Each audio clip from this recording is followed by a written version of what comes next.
Terima kasih Anda masih bersama kami. Kini tibalah saatnya kita belajar bersama guru kita tercinta Buya Yahya. Namun untuk itu marilah kita persiapkan hati serta pikiran kita untuk dapat menerima untayan hikmah dan ilmu yang akan beliau sampaikan. Kepada guru kita tercinta Buya Yahya, dengan segala hormat kami persilahkan. Allahumma salli ala Sayyidina Muhammad. Allahumma salli ala Sayyidina Muhammad. Udhkuru salata ala Nabi Muhammad. Assalamualaikum warahmatullahi wabarakatuh. Alhamdulillah. Nahmaduhu subhanahu wa ta'ala hamdan yuwafi ni'amahu wa yukafi'u mazidah. Ya Rabbana lakal hamdu kama yanbaghi li jalali wajhika wa 'azimi sultanika. Subhanaka la nuhsi thana'an 'alaika anta kama athnayta 'ala nafsik. Lakal hamdu wa lakal syukru ala dhalik. Allahumma salli wa sallim ala habibina sayyidina Muhammadin wa ala alihi wa ashabihi wa tabi'ina lahum bi ihsanin ila yaumiddin. Allahumma ya Rabbana alimna at-ta'wila wa faqqihna fid din. A'inna ya Rabbana ala fahmi kitabik. A'inna ya Rabbana ala fahmi kitabik. A'inna ya Rabbana ala fahmi kitabika wa ala al-amali bih.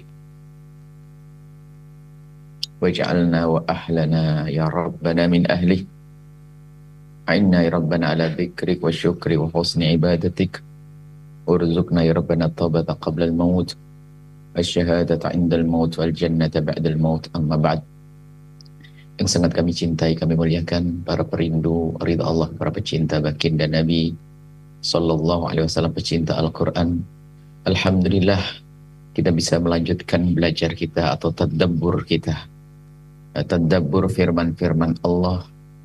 Semoga Allah memberikan kepada kita pemahaman yang benar dan Allah mudahkan kita untuk mengamalkan ilmu yang Allah berikan kepada kita. Dan semoga kita, keluarga kita dijadikan oleh Allah ahli Quran, yang akhlaknya Al-Quran, cinta Al-Quran, kehidupannya adalah selalu mengikuti petunjuk Al-Quran yang dibawa oleh baginda Nabi Muhammad SAW. Kita masih di surat Al-Hajj dan kita sudah sampai kepada ayat yang ke-36. A'udzubillahi minasyaitonirrajim.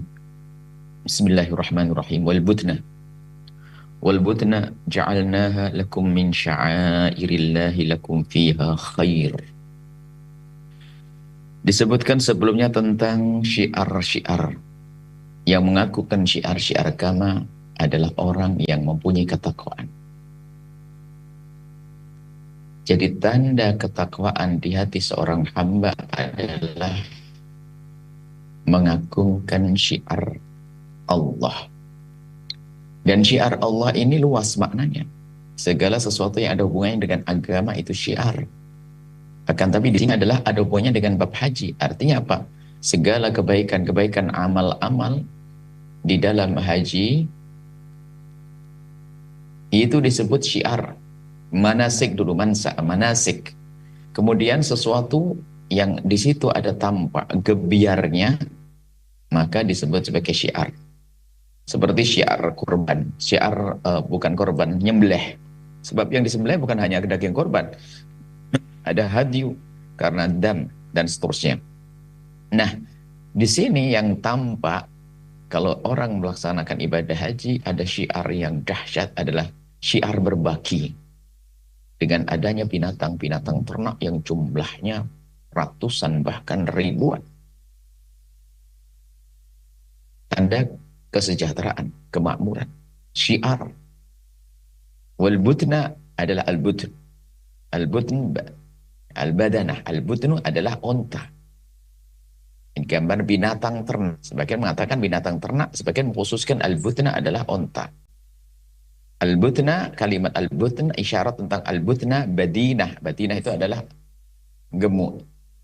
Isyarat bahwasanya kalau kita ingin memberikan untuk Allah, hendaknya sesuatu yang gede dong, yang gemuk, jangan diambil yang kurus.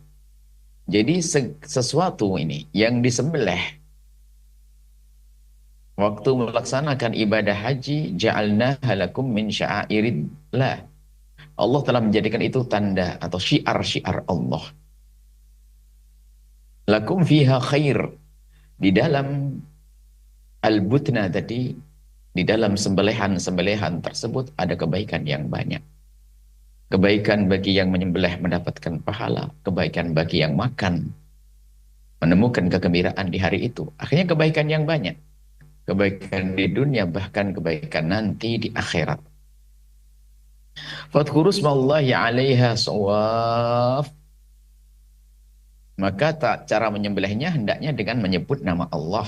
Dalam hal ini ada perbedaan pendapat. Di dalam mazhab menyebut nama Allah adalah sunnah. Kecuali dalam mazhab Hambali. Dalam mazhab kita, kalau seandainya ada seorang muslim, asalkan muslim menyembelih tanpa bismillah, sah sembelihannya. Tidak usah dibikin ragu. Karena sembelihan seorang muslim nggak pakai bismillah pun sah, tapi dianjurkan untuk baca bismillah.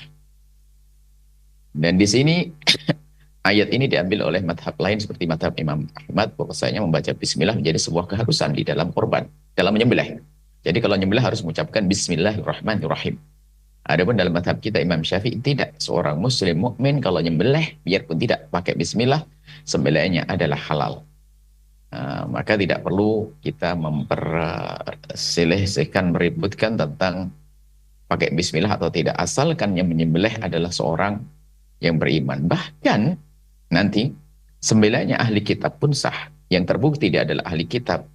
Tentunya dalam hal ini perbedaan antara madhab Maliki dan Syafi'i. Ahli kitab orang yang beragama Nasrani dan agama Yahudi, jika mereka menyembelih dan cara sembelihnya adalah benar, yaitu dengan menyembelih di bagian lehernya, di bagian yang biasa disembelih itu, tentunya mereka tidak menyebut nama Tuhan Allah yang Maha Tunggal, tapi mereka nyembelih begitu saja, maka sembelihan mereka pun halal. Asalkan cara nyembelihnya benar di tempat sembelihan, bukan sebagian kelompok kalau nyembelih adalah dicekik dan sebagainya, itu bukan. Jadi sembelihan orang ahli kitab pun adalah halal untuk kita makan. Hanya nanti pembahasannya adalah ahli kitab menurut ulama madhab Imam Syafi'i seperti apa dan madhab Imam Malik seperti apa. Misalnya kalau madhab Imam Malik, asalkan seseorang mengaku dirinya adalah Yahudi dan Nasrani, mereka sudah dianggap ahli kitab. Tapi madhab Syafi'i tidak. Yang disebut ahli kitab yang sembelihannya adalah halal untuk dimakan adalah yang seorang Nasrani yang asal usulnya dari Nasrani sampai kepada usul Nasrani yang benar. Jadi Imam Syafi'i ini termasuk dalam hal ini pertama menjelaskan, menjelentrehkan dengan 7 dalil bahwasanya sembelihan ahli kitab itu boleh dimakan. Akan tapi pada akhirnya Imam Syafi'i adalah juga memberikan rambu-rambu yang cukup ketat di dalam urusan sembelihan ahli kitab.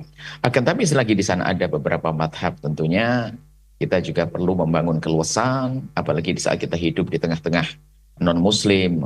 Ya, kalau mereka memberikan kepada kita sesuatu, asalkan kita tahu cara nyembelihnya, penghormatan kepada mereka untuk mengambil hati mereka, makanan yang mereka sodorkan kepada kita adalah halal daripada sembelihan-sembelihan ayam, kambing, dan seterusnya. Baik. Wadhkur ismallahi 'alaiha, dengan menyebut nama Allah. Bismillahirrahmanirrahim, khilaf di antara mazhab tadi. Sawafa, berdiri. Jadi butna itu, onta itu, cara nyembelihnya tidak seperti ayam dan kambing dibaringkan. Cara nyembelih onta itu berdiri. Kemudian ada orang yang sudah ahlinya itu mengambil pisau besar langsung digorokkan ke lehernya, dan setelah itu terjatuh. Jadi menyembelihnya itu onta dalam keadaan berdiri. Nah, kalau pernah lihat penyembelihan onta, nyembelihnya bukan dibaringkan, tidak. Akan tapi cara menyembelihnya adalah di saat onta berdiri, ini sudah keahlian memang. Kemudian langsung diambil, digorok, disembelih begitu. Makanya shawaf ini adalah berdiri, dalam keadaan berdiri. Fa idza wajabat junubuha, lah baru setelah itu wajabat junubuha, wajabat itu jatuh. Jatuh, tentunya jatuhnya pasti adalah ke samping, junub jamb. Artinya gambaran jatuh ke samping, maksudnya setelah jatuh berarti selesai penyembelihannya. Fakulu minha, maka kamu boleh makan. Ini adalah juga penjelasan bahwasanya biarpun orang itu yang mempunyai al-hadyu tadi, mempunyai sembelihan tersebut, dia boleh makan. Tapi setelah itu dijelaskan oleh para ulama adalah Selagi itu sembelihan bukan sembelihan yang wajib, sembelihan yang sunnah. Sebab ada sembelihan yang wajib, al-hadyu, ada sembelihan dalam manasik itu yang wajib, ada. Seperti dam tamattu, dam kiron, itu adalah sembelihan yang wajib, tidak boleh ikut memakannya. Akan tapi sembelihan yang sunnah, termasuk dalam korban pun juga demikian. Kalau orang menyembelih korban yang wajib karena nazarnya, maka dia tidak boleh makan sedikit pun. Tapi kalau korban yang sunnah, dia ikut makan, boleh makan. Nah, di sini fakuluhu ini isyarat kepada sembelihan yang sunnah tadi. Fakulu minha, makanlah daripada sembelihan al-badanah tadi, al-budna. Ini onta-onta tadi, boleh ikut makan. Ikut berhari raya, ikut senang-senang juga. Wa'atimul qani'a wal mu'tar. Tapi jangan lupa memberi kepada orang fakir. Al-qani, orang fakir yang tidak meminta-minta. Al mu'tar, orang fakir yang meminta. Dua-duanya sah untuk kita beri. Yang nggak boleh adalah ini urusan minta-minta ya. Orang fakir yang tidak minta-minta sifat saja. Al-qani, orang fakir yang meminta, tidak meminta-minta. Adapun al-mu'tar, orang fakir yang meminta-minta. Kalau orang memang dia fakir lalu minta-minta, sah. Adapun bahasan kita di majelis ahad adalah orang yang tidak. Orang yang cukup, orang yang punya sesuatu minta-minta, itu penyakit. Nah, di sini beri ini gambaran ini mulai dari wadhkuru smallahi 'alaiha shawaf fakulu minha wa at'imul qani'a wal mu'tar. Ini dijelaskan oleh para ulama di saat urusan sembelihan korban juga, biarpun ini adalah bisa jadi ini adalah termasuk korban, syiar korban. Ada hadyu syiar waktu haji, umroh. Nah, bagi orang yang menyembelih sesuatu sembelihan yang sunnah, baik itu adalah korban wajib atau sunnah, atau sembelihan selain korban yang merupakan bagian daripada yang diberikan waktu melaksanakan ibadah haji, al-hadyu, kan nanti ada. Di saat kita melakukan sesuatu, disunahkan nyembelih kambing, bukan korban, ada. Jadi hadyu, ada perbedaan ya, mungkin sepintas. Apa sih perbedaan al-hadyu dan al-udhiyah? Perbedaannya kalau udhiyah itu korban yang bisa dilaksanakan di luar Mekah dan di dalam Mekah. Orang haji dan tidak haji. Kalau al-hadyu ini hanya dilaksanakan oleh orang yang melaksanakan ibadah haji. Selain daripada sembelihan korban tadi. Jadi dalam melaksanakan amalan ibadah haji ada banyak hal yang pada akhirnya seorang pelaksana ibadah haji nyembelih kambing atau onta. Dan sembelihan ini ada yang wajib dan ada yang sunnah. Ada yang wajib adalah seperti dam tamattu. Karena dia melanggar dan seterusnya ada wajib. Tapi ada yang disunnahkan, nanti ada. Karena melakukan ini disunnahkan nyembelih kambing. Lah. Yang sunnah itulah yang dia boleh memakannya. Begitu juga korban yang sunnah, yang punya kambing boleh ikut memakannya. Secuil boleh, sampai sepertiga boleh, seberapa pun boleh. Akan tapi lebih banyak yang diberikan tentu itu lebih bagus.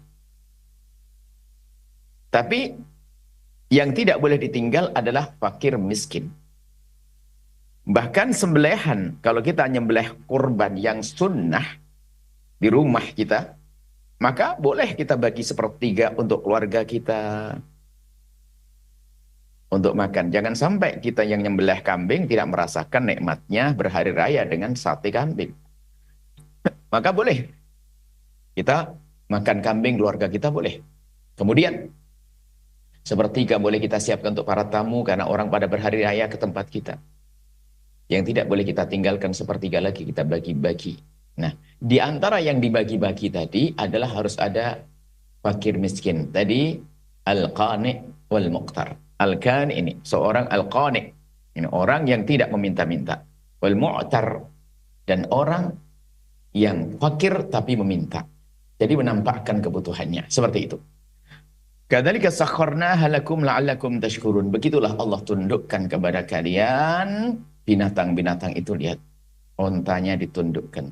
Kalau onta tidak ditundukkan, nggak bisa datang dikiring ke tempat untuk disembelih. Karena tenaganya onta seperti apa? Hah?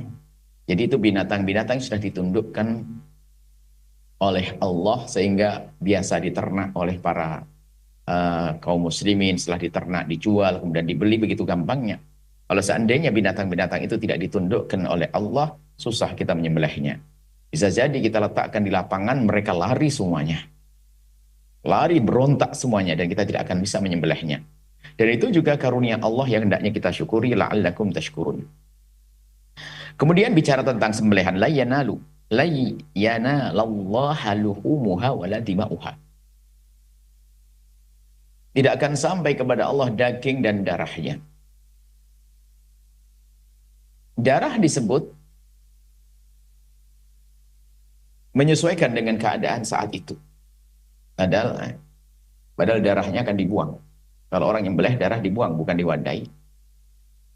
Akan tapi untuk mengimbangi kebiasaan masyarakat Arab kafir yang berada di kota Makkah saat itu. Jadi kalau mereka nyembelih sesembelihan untuk Tuhan-Tuhan yang mereka yakini, setelah itu apa? Darah korban mereka itu dioleskan ke berhala-berhalanya.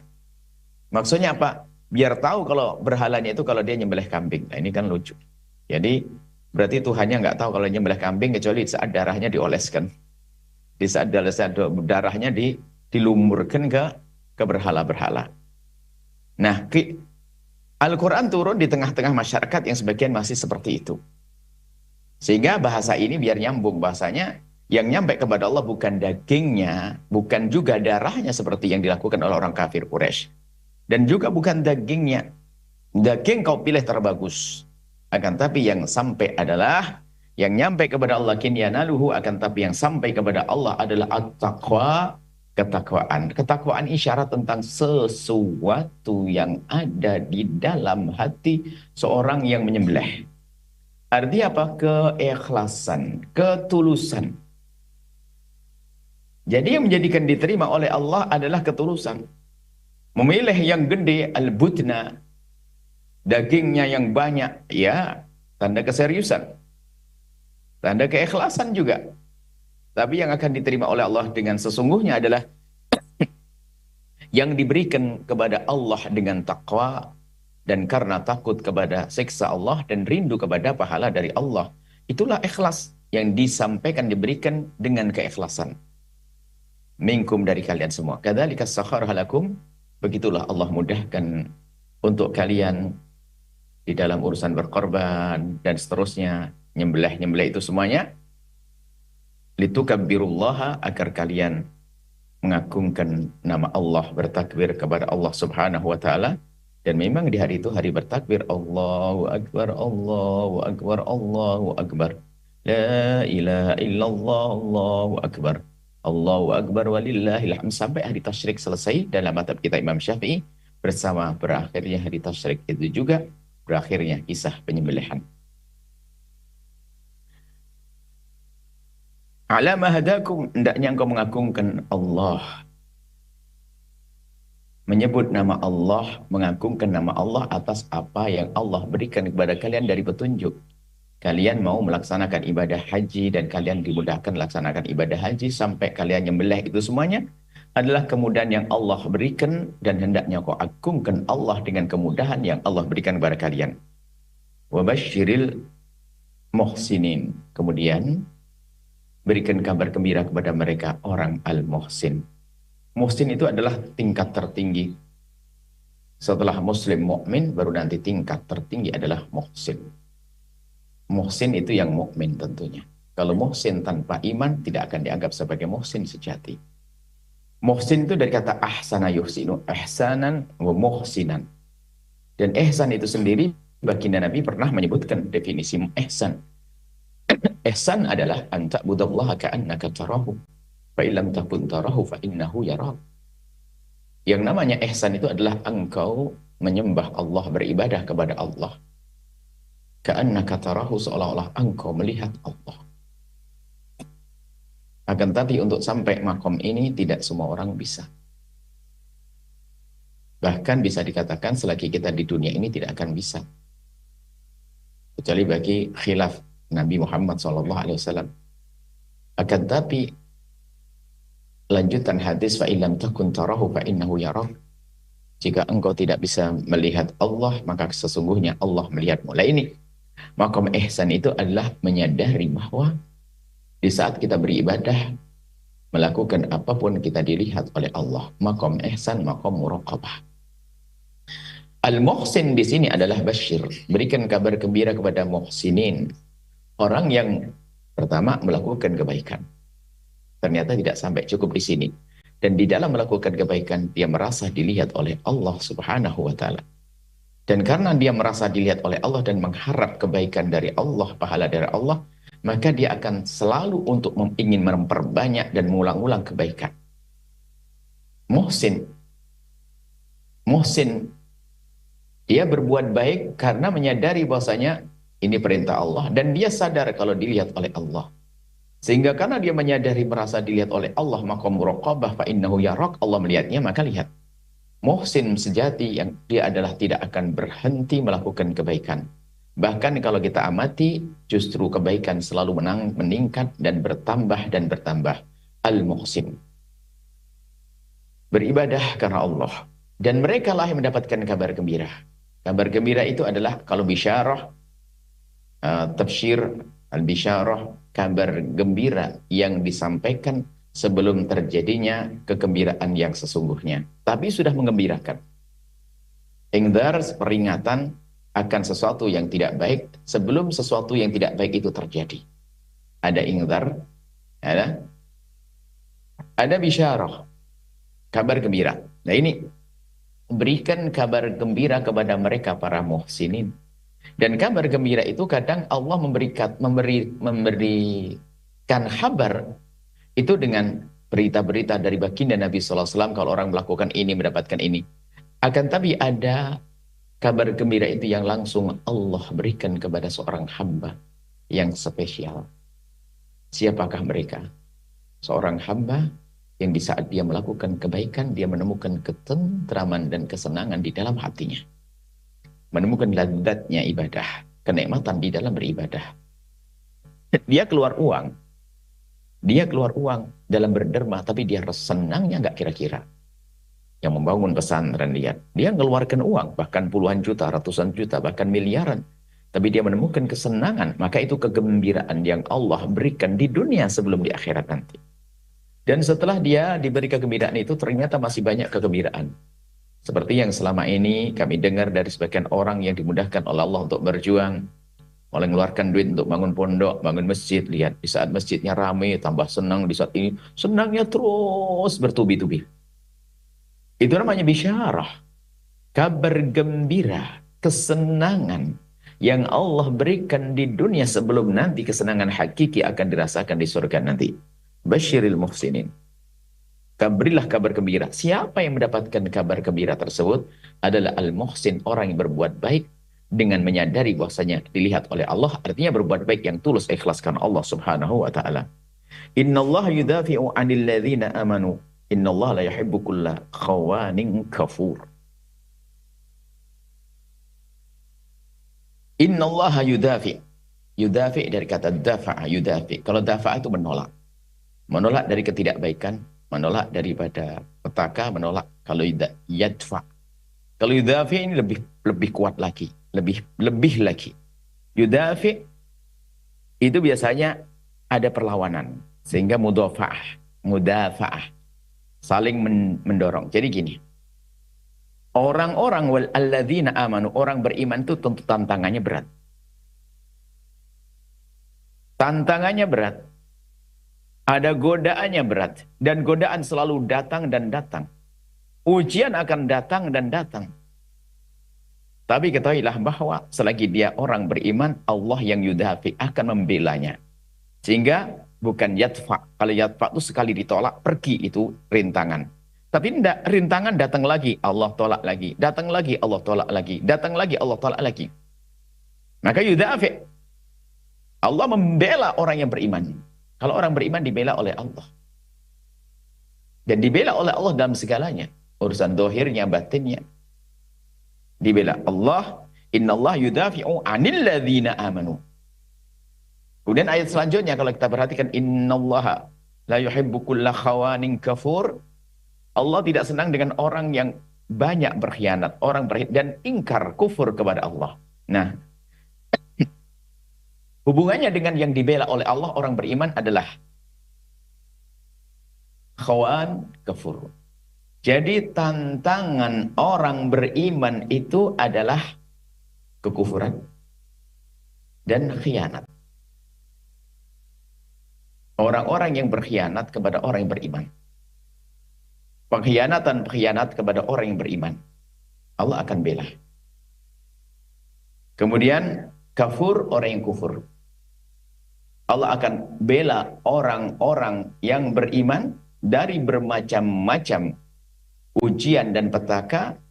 Termasuk ini di dalamnya adalah disebutkan, khususnya adalah dari pengkhianatan orang yang berkhianat. Bisa dimaknai bahwasanya khianat adalah bertentangan dengan keimanan. Bahkan kalau kita bicara tentang munafik, kemunafikan itu, tanda munafik itu kan ada 3. Di antaranya wa idza tumina khan. Di saat diberi amanat, khianat. Makanya yang punya sifat khianat ini adalah orang yang ditolak oleh Allah. Yang punya sifat khianat, tidak punya kejujuran. Sehingga sifat paling agung yang Allah berikan pada baginda Nabi sebelum menjadi Nabi adalah amin. Al-amin yang sangat jujur. Susah berkhianat orang jujur. Begitu pentingnya kejujuran. Ini berlaku dalam segala kehidupan. Rumah tangga dan seterusnya. Makanya kalau sudah orang punya sifat khianat, ini merepotkan sekali. Orang yang punya sifat khianat merepotkan sekali. Karena setelah itu apa yang bisa diambil kebaikan dari seorang yang berkhianat? Karena bermasalahnya dia sudah tidak ingat Allah. Sehingga khianat itu bermacam-macam. Megang duit, karena dia punya jiwa khianat, jadi permasalahannya bukan objeknya. Objeknya bisa berubah-ubah. Di saat megang duit, dia khianat. Di saat dia ngurusi apapun, khianat. Termasuk dalam urusan kepada Allah, khianat. Dalam keluarga misalnya khianat, misalnya ada. Jadi khianat adalah sifat yang sangat membahayakan. Dan ini akan menjadi tantangan orang-orang yang beriman. Tapi ingat, orang beriman akan dijaga. Makanya kuatkan imanmu. Nanti akan dijaga dari pengkhianat-pengkhianat, dari makar-makar orang kafir, dan khianatnya orang berkhianat. Akan dijaga. Sehingga tugas kita apa? Menguatkan iman. Bukan sibuk mencari pengkhianat, tidak. Kalau urusan pengkhianat, nanti Allah akan singkirkan. Sehingga para kekasih-kekasih Allah ahli imannya akan dijaga. Bahkan para pengkhianat akan disingkirkan begitu saja oleh Allah. Dengan bermacam-macam cara yang halus dan keras dan terang-terangan. Sehingga, ayo, ada 2 kubu di sini. Kubu orang beriman, dan kubu pengkhianat, dan kubu orang-orang kafir. Kalau orang kafir di luar wilayah iman, dia dengan kebenciannya kepada orang beriman mungkin akan membuat gangguan-gangguan. Tapi kalau khawan ini orang khianat adalah, bisa jadi mereka adalah di dalam lingkaran orang beriman. Tapi dia punya pengkhianatan. Hati-hati. Makanya pengkhianat itu membahayakan sekali.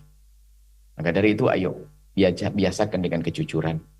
Jangan sampai kita naudzubillah mencoba-coba khianat, ya, dengan kebohongan-kebohongan, khianat-khianat. Khianat kepada keluarga, khianat kepada perusahaan, khianat kepada Masya Allah. Itu tanda kemunafikan. Kalau munafik itu kan tidak ada iman. Imannya adalah di dohirnya saja. Sepertinya dia orang berasyhadu an la ilaha illallah wa asyhadu anna Muhammad Rasulullah. Akan tapi ternyata di dalamnya ada pengkhianatan. Sampai pengkhianatan yang dahsyat, double pengkhianatan. Khianat kepada Allah, khianat kepada manusia. Misalnya seseorang yang sudah punya pasangan yang halal. Dia khianat dengan pasangannya, naudzubillah, lalu melakukan kehinaan. Kepada Allah dosa, dan kepada manusia dosa. Dan itu seburuk-buruk pengkhianat. Yang dikhianati double langsung, Allah dan manusia. Kadang manusia yang sangat besar haknya, orang tuanya. Khianat kepada orang tuanya, khianat kepada Allah, ada. Khianat kepada Allah dan khianat kepada suaminya, ada. Nah, ini adalah double khianat. Khianat kepada Allah, melanggar kemaksiatan tadi. Kepada pasangannya, Masya Allah. Sudah punya pasangan halal melakukan kehinaan misalnya. Nah, ini kan khianat double. Kepada orang tua juga, Masya Allah. Durhaka kepada orang tua adalah dosa. Kemudian dalam bentuk pengkhianatan kepada orang tua. Lebih dari itu, dia adalah juga khianat kepada Allah Subhanahu wa Ta'ala. Tapi ingat, orang beriman akan dijaga oleh Allah. Tinggal kita menguatkan iman kita. Tidak usah bingung. Fitnah-fitnah yang akan datang akan disingkirkan oleh Allah. Tinggal kita meningkatkan kekuatan iman kita. Sudah berjanji Allah, innallaha yudafi'u 'anil ladzina amanu. Innallaha la yuhibbu kulla khawanin kafur. Allah tidak senang dengan orang yang berkhianat. Allah tidak senang dengan orang yang banyak kafir. Kafir itu bisa dikatakan luar dari wilayah Islam. Tapi ya sebagian maknai kufur adalah kufur nikmat juga. Jadi orang yang tidak mensyukur nikmat Allah itu khianat kepada Allah. Seharusnya mohon maaf, uang yang Allah berikan untuk yang halal, tapi dia berkhianat untuk melakukan kehinaan. Uang yang diberikan mestinya untuk beribadah, tapi dia lihat. Bisa saja seorang dengan kehinaannya. Khianatnya double-double, uang diberikan oleh ibunya. Diberikan oleh ibunya adalah uang yang baik. Digunakan untuk apa? Ibunya suruh menggunakan sesuatu yang baik, dia gunakan untuk keburukan. Sudah itu melanggar Allah. Rizki dari suami, tak tanya digunakan Masya Allah. Ada sebagian kisah melakukan kehinaan dengan uang suami, dengan fasilitas suami. Atau sebaliknya seorang suami juga menyakiti istrinya dengan bermacam-macam yang bentuknya adalah juga pelanggaran kepada Allah dan pelanggaran pada sesama manusia. Dengan keimanan itulah Allah akan menjaga.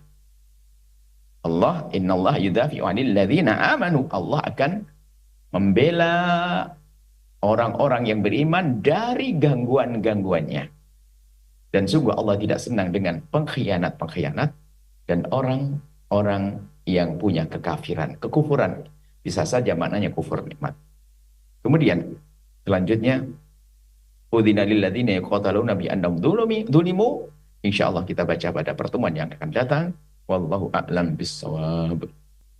Mari kita tutup dengan doa bismillahirrahmanirrahim. Alhamdulillahirrahmanirrahim. Allahumma shalli ala habibina sayyidina Muhammad wa ala sayyidina Muhammad. Allahumma ya Allah ya Rahman ya Rahim, pandang kami dengan kasih sayang dan cinta darimu ya Allah. Berikan kepada kami segala kebaikan di dunia dan di akhirat. Ya Allah, jaga hati kami, jaga jasad kami, jaga pikiran kami, jaga mental kami ya Allah. Berikan kepada kami kesehatan dalam segalanya. Sehat ya Allah dalam segalanya. Dan kami mohon anak-anak kami jaga mereka, keluarga kami jaga mereka ya Allah. Jauhkan kami dari segala yang kau murkai ya Allah. Pilih kami untuk menjadi hamba-hamba terkasih-Mu ya Allah. Muliakan kami di dunia dan muliakan kami di akhirat. Kami mohon ya Allah ya Rahman ya Rahim, Wahai Maha Kasih. Yang sempit rezeki lapangkan dengan rezeki yang halal penuh berkah. Yang sakit sembuhkan. Yang punya hutang mudahkan kami dalam bayar hutang-hutang kami ya Allah. Dan jauhkan kami dari berbuat zalim kepada pasangan kami. Jauhkan kami dari berkhianat. Jauhkan kami ya Allah dari berbuat kufur. Jauhkan kami dari berbuat syirik. Jauhkan kami dari segala yang kau murkai. Jauhkan kami dari sebab-sebab kehinaan ya Allah. Jaga hati kami. Muliakan kami. Ya Allah, wujudkan keindahan dalam rumah tangga kami. Suami istri yang saling mencintai karenamu. Dengan anak yang soleh soleha. Yang dibanggakan oleh kekasihmu Nabi Muhammad. Dan kami mohon ya Allah ya Rahman ya Rahim. Ya Rahman ya Rahim. Ya Rahman ya Rahim. Ampuni orang tua kami dan guru-guru kami. Berikan kasih sayangmu kepada mereka ya Allah. Berikan kasih sayangmu kepada mereka ya Allah. Berikan kasih sayangmu kepada mereka ya Allah. Dan kami mohon, jadikan kami hamba yang saling mencintai karena jauhkan kami dari benci, dengki, dendam kepada sesama kami. Panjangkan umur kami dalam ketaatan serta sehat walafiat. Berikan kepada kami semua husnul khotimah. Mati dalam keadaan iman. Dan kami mohon ya Allah, jadikanlah ucapan kami di akhir hayat kami kelak.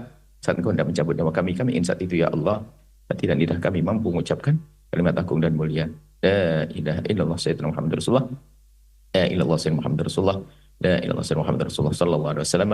Rabbana atina fid dunya hasanah wa fil akhirati hasanah wa qina adzabannar. Sallallahu alaihi sayyidina Muhammadin wa ala alihi wasallam. Alhamdulillahirabbil alamin. Al-Fatihah.